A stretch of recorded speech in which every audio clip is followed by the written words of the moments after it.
भारतवर्ष का इतिहास हजारों वर्ष पुराना है और इसकी निशानी हमें भारत के अलग अलग हिस्सों में देखने को मिल जाती है। भारतीय इतिहास की जानकारी हमें मंदिरों, समाधियों और अनेक प्राचीन कलाकृतियों से प्राप्त होती है। और आज हम आपके लिए ऐसा ही मंदिर लेकर आए हैं जो कि भारत का सबसे पुराना मंदिर है। और यह मंदिर है माँ मुंडेश्वरी का मंदिर, जो कि पुरातत्वविदों के अनुसार 1400 वर्ष पुराना है। इस मंदिर में भगवान शिव और माँ शक्ति की पूजा की जाती है। यह मंदिर 635 ईस्वी में बना माना जाता है और कहा जाता है इससे पहले भी यहाँ मंदिर हुआ करता था। लोक कथाओं के अनुसार इस मंदिर की रक्षा चंड और मुंड करते हैं। चंड का वध माँ दुर्गा ने किया था। चंड के विनाश के बाद यहाँ पर पंचमुखी शिवलिंग भी मौजूद है, जिसे नागा साम्राज्य का माना जाता है, जो 110 BC से 315 AD का माना जाता है। हम इस मंदिर को जितना पुराना मानते हैं यह उससे भी कई ज़्यादा पुराना है। यह पंचमुखी शिवलिंग भी किसी रहस्य से कम नहीं है। कहते हैं यह शिवलिंग समय के साथ साथ अपना रंग बदलता रहता है। इस शिवलिंग का रंग सुबह के वक्त अलग, दोपहर के वक्त अलग और रात के समय इसका रंग अलग हो जाता है। इसके पीछे के रहस्य का पता अभी तक नहीं चल पाया है। इस मंदिर में बलि भी अलग ही प्रकार से होती है, यानी यहाँ पर बलि के बाद भी बकरा जीवित ही रहता है। बलि की प्रथा के अनुसार बकरे को मंदिर में माँ मुंडेश्वरी की प्रतिमा के समक्ष खड़ा कर मंदिर का पुरोहित चावल छिड़कता है, जिसके पश्चात बकरा अचानक ही मूर्छित हो जाता है और कुछ समय बाद वापस होश में आ जाता है और फिर उस बकरे को बाहर छोड़ दिया जाता है। इसी तरह बलि की प्रथा भी हो जाती है और जीव हत्या भी नहीं होती है। यह मंदिर मुंडेश्वरी पहाड़ी पर स्थित है, जो 603 फीट की ऊंचाई पर स्थित है। कहते हैं यह मंदिर सबसे पुराना है, जहां आज भी पूजा होती है। यहाँ पर भक्त बहुत अधिक संख्या में आते हैं और यह संख्या शिवरात्रि और रामनवमी के समय बहुत बढ़ जाती है और इसी समय यहाँ पर मेला भी लगता है। यह मंदिर बिहार में स्थित है।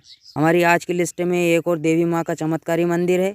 यह मंदिर स्थित है बिहार के बक्सर में और इसे कहा जाता है राजराजेश्वरी त्रिपुर सुंदरी मंदिर। यह मंदिर तंत्र विद्याओं के लिए जाना जाता है। इस मंदिर का निर्माण भवानी मिश्र नामक एक तांत्रिक ने 400 से 500 साल पहले किया था। कहते हैं इस जगह पर ही कुछ खास है, इसलिए इस जगह पर पैर रखते ही आपको अलौकिक शक्ति का आभास हो जाएगा। कहते हैं इस मंदिर में रखी मूर्तियां आपस में बात करती है और ऐसा पूर्णतः शांति में होता है। मध्य रात्रि को जब शांति होती है तो यहाँ की मूर्तियों से आवाज़ें आती है।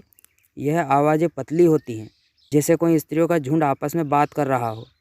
यह कोई वहम नहीं है, बल्कि कई लोग जो यहाँ रुकते हैं उन्होंने इन आवाज़ों को महसूस किया है। ऐसा भी नहीं है कि इस मंदिर में रात को रुकने की मनाही हो। इस मंदिर में भक्त दिन और रात के वक्त कभी भी आ सकते हैं और इन आवाज़ों को सुन सकते हैं। कई लोगों ने इन आवाज़ों को रिकॉर्ड भी किया है, लेकिन इन आवाज़ों को आप सिर्फ मंदिर परिसर में रहकर ही सुन सकते हैं। मंदिर परिसर से बाहर आते ही यह आवाज़ें भी आना बंद हो जाती है। इन मूर्तियों से आवाज़ें ही कुछ इस तरह आती है कि कोई भी निडर व्यक्ति घबराने लगे। लोगों के कहे अनुसार मंदिर परिसर में ऐसा लगता है कि पीठ पीछे वाली मूर्ति से आवाज़ आ रही है। वो आवाज़ें धीरे धीरे पास आने लगती है, जैसे बोलने वाला व्यक्ति पास आ रहा हो। इस चमत्कार को देखने की हिम्मत कम ही लोग कर पाते हैं। यहाँ पर कई बड़े बड़े रिसर्चर्स आ चुके हैं, लेकिन किसी को इसके पीछे का रहस्य पता नहीं चल पाया है।